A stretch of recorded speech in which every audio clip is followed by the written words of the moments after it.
አዲስ አበባ የአፍሪካ ዋና ከተማ ናት፣ መዲና ናት ሲባል የኤዩ ሄድኳርተር ብቻ ሳይሆን የአፍሪካ ሲዲሲ ሄድኳርተሩ እዚህ አዲስ አበባ ይገኛል። የአፍሪካ ሲዲሲ ቀደም ሲል እንዳየነው በጣም ትልቅ ፋሲሊቲ ነው፣ ትልቅ ግንባታ ነው። ይሄን የሚያክል ኢንፍራስትራክቸር በሀገራችን ሲኖር ከኛ የጤና ተቋም ጋር ሲተሳሰር በጣም በርካታ የሆኑ ጠቀሜታዎች ለሀገራችን ሊያበረክት ይችላል። አንደኛው ኤርሊ ዋርኒንግ ነው። ችግሮች ሲያጋጥሙ ቀድሞ አሰስ ማድረግ፣ ዳታ መሰብሰብና ምን አይነት በሽታ ሊመጣ እንደሚችል ማሳወቅና ለመከላከል ለመዘጋጀት በጣም ያግዛል። ትልቅ ላብ አላቸው፣ በጣም በርካታ ሙያተኛ ስላላቸው። ሁለተኛው የላብ ካፓሲቲ ነው። አንዳንድ ሎካሊ ለመመርመር የምንቸገርባቸውን የበሽታ አይነቶች በአፍሪካ ሲዲሲ የላብ ሰርቪስ ማግኘት ይቻላል፣ ግዙፍ ላቦራቶሪ ስላላቸው። ሶስተኛው ስልጠና ነው። ሁሉም እቃ ሙያተኛ ባለበት የተሻለ ሙያተኛ ለማፍራት የሚያስችል ስልጠና ለመስጠት ያስችላል። ከጎበዙ ከፍተኛ ሌቭል ያለው ክሊኒክን መስራት ይችላሉ። ወደ ውጭ ሀገር ሄዶ ከመታከም ብዙ ሙያተኛ ያላቸው፣ ጥሩ ላብ አላቸው፣ ትልቅ ፋሲሊቲ ያላቸው እና ሌላ ሀገር ሄደን የምናገኘውን አይነት ሰርቪስ እዚህ በማግኘት እነሱም ገቢ እንዲያመነጩ እኛም ባጭሩ ባነሰ ዋጋ ጤናችን ሊጠበቅ ለማድረግ ያስችላልና ለአፍሪካ ትልቅ ሀብት ነው።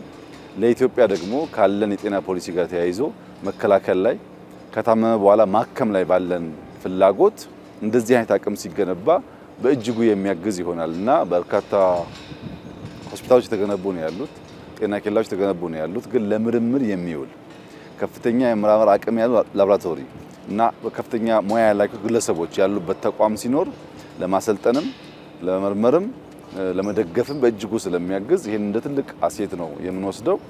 አፍሪካውያን ወንድሞቻችን ትልቅ ውሳኔ ወስነዋል። ነገር ግን መጀመሪያ መገንባቱ ብቻ በቂ አይደለም።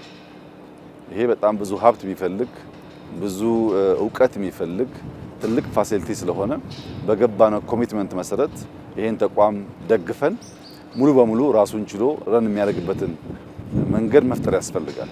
አንዴ ገንብተነዋል ብለን ብንተው ራሱን ሜንቴን ማድረግ ካልቻለ ተመልሶ ወደ ኋላ ስለሚሄድ እስካሁን የተሰራው ስራ አስደማሚ ነው፣ አስደናቂ ነው። ከዚህ በኋላ ግን የአፍሪካ ሀገራት እንደራሳቸው ሀብት ደግፈውት ኢትዮጵያም ደግፋ ሌሎች አካላትም ደግፈው ይበልጥ ፈንክሽናልና ውጤታማ እንዲሆን ስራ ይጠበቅብናል። ዛሬ ባየነው ስራ ግን እጅግ ተደምመናል። በጣም ቆንጆ ፋሲሊቲ በሀገራችን በመዲናችን እንዲኖር ስላስቻለ ይሄን በመደገፍና ይበልጥ ፈንክሽናል እንዲሆን በማገዝ የበለጠ ውጤታማ እንዲሆን ለማድረግ እንሰራለን።